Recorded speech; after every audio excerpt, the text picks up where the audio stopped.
Okay guys, this is Danny with Sellmeyourhouse.net, and I'm making this video to help people understand what it takes to sell a house and what would you need to do to be able to get the best possible price for your biggest investment.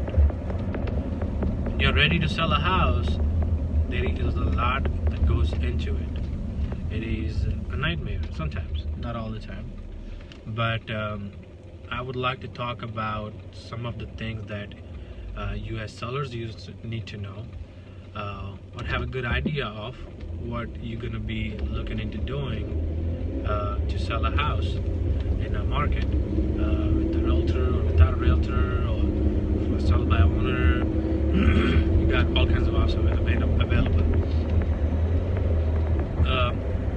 First of all, I would start with decluttering the house.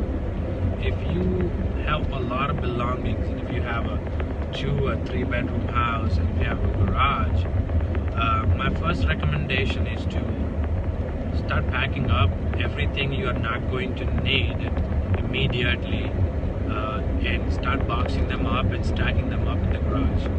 If you have room in there. If you do not have room in the garage, then get a storage unit for a couple of months. It's a good idea to do that.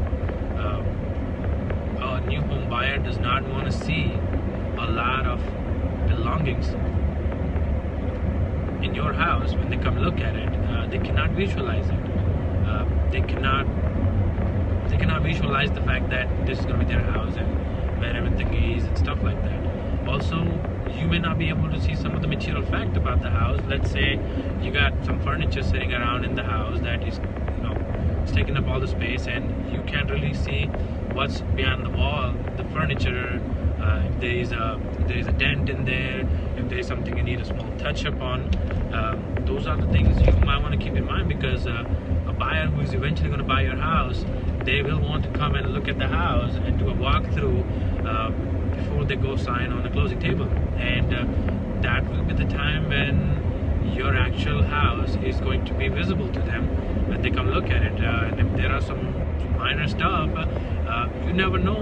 I've seen deals falling off because of very small things, and you probably want to keep an eye on stuff like that. And something's minor, just touch-ups and caulking and removing the nail holes and stuff like that. You might want to do those things.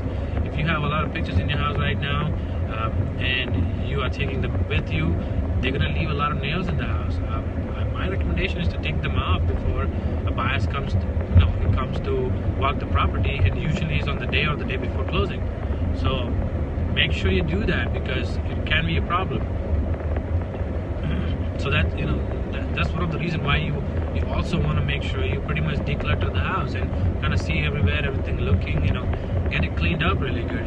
That's one of the least expensive thing you can do to help yourself sell your house and not go through a lot of expenses. Is just clean the house.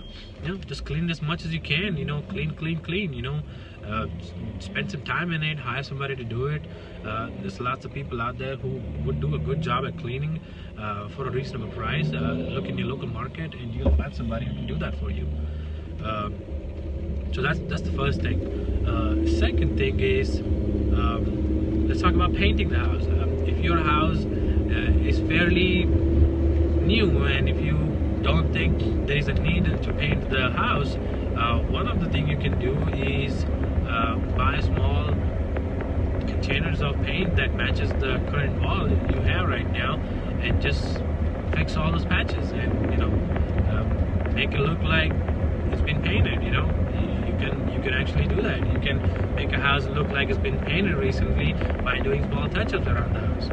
It's the least expensive thing you can do. There are different ways of doing that. I'll make another video about how you can do that, where you can match paint, and what is the right process to do it the least expensive way. I'll make another video about it, and if I get more requests on it, I'll do it as soon as possible. So that's another thing. Paint the house. On the exterior of the house, you can pressure wash your house. That is a good one. Pressure washing a house can make it look like it's been painted. and if not painted, it will actually bring up the real color of the house. Pressure washing is a very good investment you can do to bring the shine of your house back on.